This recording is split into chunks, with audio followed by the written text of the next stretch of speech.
Hey there, everyone. I hope you're all doing well. Today, I want to talk about an important update from the Social Security Administration that could make a significant difference for many people. We're going to discuss how accessing disability benefits is becoming easier and why this change is so crucial. So, you might be wondering, what's new? Well, for a long time, Social Security has been using a list of outdated jobs to determine if someone could still work and therefore didn't qualify for disability benefits. These were jobs like pneumatic tube operator or nut sorter, which hardly exist anymore. Can you imagine being told you don't qualify for benefits because you can do a job that hasn't been around for decades? This practice has been incredibly frustrating and unfair for many people. But now, the Social Security Administration is finally making a change. They're removing these obsolete jobs from their evaluation process. This is great news because it means more people who genuinely need disability benefits will have a better chance of getting them. Now, let's break this down a bit. When someone applies for disability benefits, one of the key factors is whether they can do any kind of work. For years, Social Security has been using an old list of jobs to make this determination. This list, called the Dictionary of Occupational Titles, hasn't been updated since 1977. That's almost 50 years ago. A lot has changed in the job market since then. For example, many of the jobs on that list have been replaced by technology or simply don't exist anymore. Think about it, when was the last time you saw a microfilm processor or a banking pin adjuster? These jobs are relics of the past, and it doesn't make sense to use them to decide if someone can work today. The good news is that Social Security is now eliminating most of these outdated job titles from their evaluations.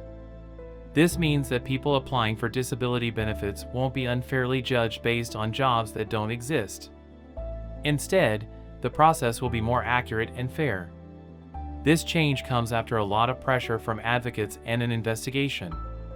They highlighted how these outdated job titles were blocking many people from getting the benefits they needed.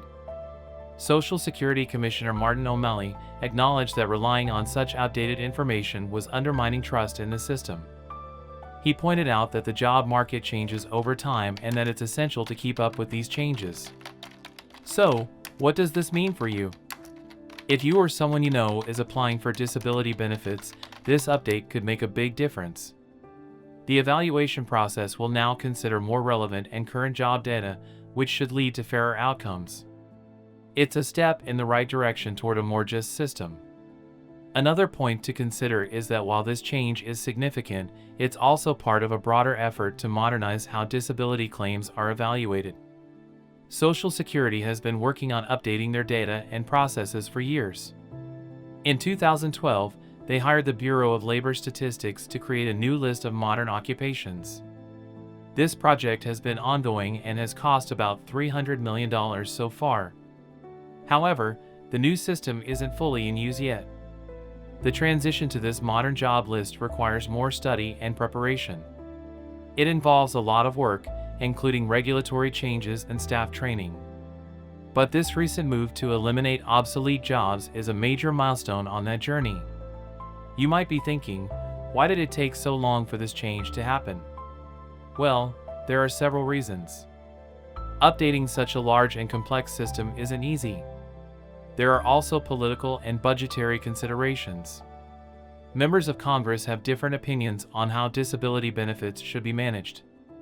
Some argue that using more current job data could lead to higher approval rates for claims, while others worry about the costs involved.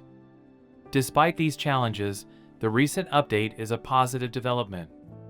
It shows that progress is being made, and it gives hope to many people who are struggling to get the support they need. Speaking of which, let's talk about what's next. While removing these outdated jobs is a big step forward, there's still more work to be done. The goal is to eventually fully transition to the new system created by the Bureau of Labor Statistics. This will provide a more accurate and up-to-date picture of the job market and help ensure that disability benefits are awarded fairly. In the meantime, if you're applying for disability benefits, it's important to stay informed about these changes. Make sure you understand the criteria and how the evaluation process works. If you've been denied benefits in the past, it might be worth reapplying now that the system is being updated. So then, this update from Social Security is a big deal. It marks a move towards a fairer and more accurate process for evaluating disability claims. By eliminating obsolete jobs from consideration, the system is becoming more in line with today's job market, which is great news for everyone involved. Thanks for sticking with me through this important topic. If you found this information helpful, please share it with others who might benefit. And, as always, feel free to leave your thoughts and questions in the comments. I love hearing from you. Take care, everyone, and stay tuned for more updates on how changes like these can impact your financial well-being.